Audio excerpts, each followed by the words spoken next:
Single most important ingredient of learning to become influential, of learning to affect others with your words, is understanding the difference between what I want to say, what you need to hear. But I guarantee when you arrive home tonight and the door opens into your house or your apartment, and as you walk through, your partner says, "You're late. You're always late." In this moment, what I want to say, what you need to hear, become very far apart.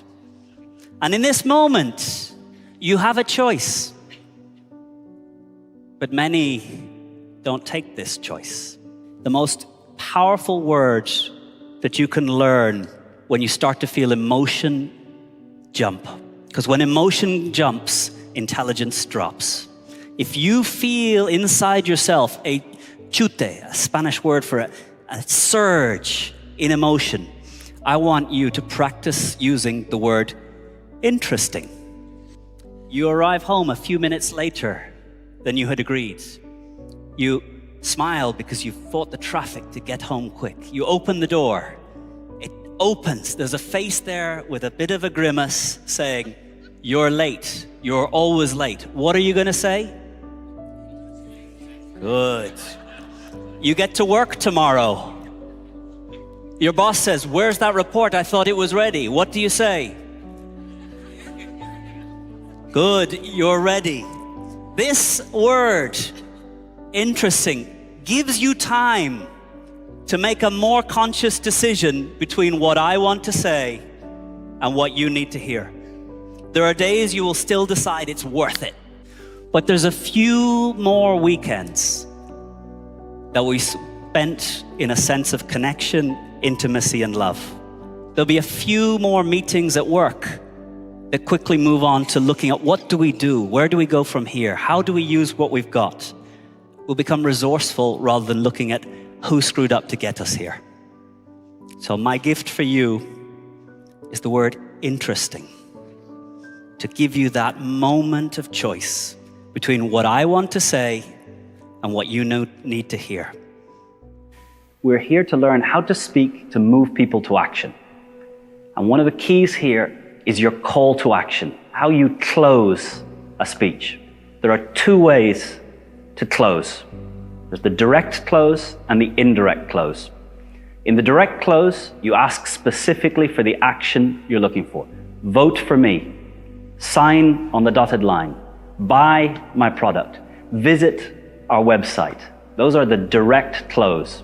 The direct close is quite aggressive, but it makes it clear what action you're looking for from the audience. The second type of close is the indirect close. An indirect close reminds the audience of the pain that they will continue to suffer until they do your action. What's the pain that the audience will suffer until they implement your action?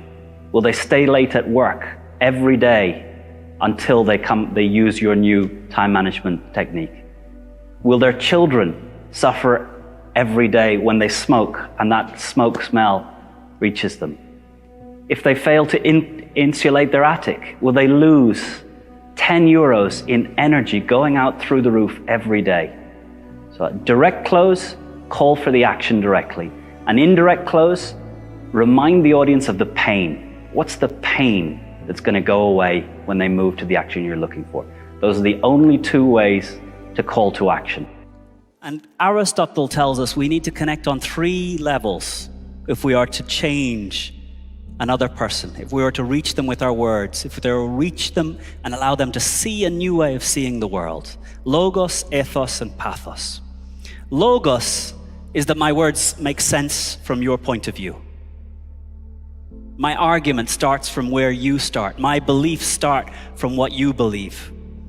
And the search for this point, the enthymeme, the point where my beliefs and your beliefs begin, is the most important part of Logos. Finding a point where we can begin. If you can find this point, you can build enormous, great monuments on top of it. If you never find this point, you're building monuments on sand. Ethos, trust, credibility. Why are you listening to me? What are the ingredients that allow you to decide it's worth listening to me here on this stage? Part of it has to do with reputation. You assume no one would have just let me walk in here and take the stage. There must be something that I've done. You could search on Google and find out, who is this guy? You could ask a friend, who is this guy? So one part of credibility is what they say about me, what Google says. It's very hard to run away from Google these days, which I hope is increasing transparency and the need to have lived a good life in order to be considered worthy of trust. But the second part is the way I speak, the way I look, the way I move. And all human beings are very good at seeing whether someone looks like they believe in what they say, looks like they care about what it is they're talking about, and looks into the audience seeking that your eyes are shining, showing that you're getting what I'm telling you. Logos, ethos. The third element is pathos, emotion. Aristotle said, if you connect with the reason, you see my motive and you have a reason to trust, but you do not feel as a human being, you will not change. You will do what you would have done anyway. But if I am to get a change to happen, I must connect through emotion. And there's two ways that humans connect through emotion.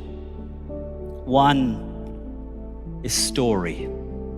Story is how we share emotion. A story is an atomic element of emotion. The second is by feeling it intensely. Logos, ethos, and pathos. If you want to connect to another human being, you must find a way of connecting on these three levels. Logos, that your argument makes sense from their point of view. Ethos, they understand your motive, why it's important to you. Pathos, what do you feel?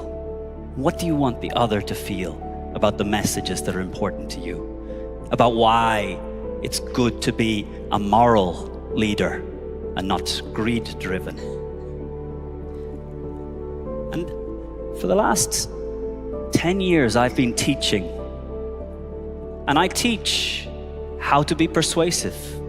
And I think the single most important ingredient of learning to become influential, of learning to affect others with your words, is understanding the difference between what I want to say, what you need to hear.